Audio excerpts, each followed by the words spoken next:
Mit csinálsz vele? Hello! Hello, hello! Ne csináld! Mit csinálsz? Mit csinálsz? Mit csinálsz? He attacked me! Okay. Kérlek, ne csinálj! I call police. He attacked me! Yes! Jó. Yes, call! Okay. He attacked me! Mit csinálsz? No. Normális vagy? Jó, No! He attacked me!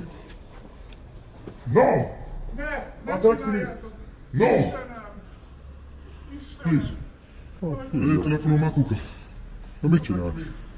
Kijöttem, rádudált, megálltam, hogy megbeszéljek vele. Kétszer elütött, bebaszom a szélvédőjére, álljon már meg. És akkor küldöttél fel. Mit csináltok, ember?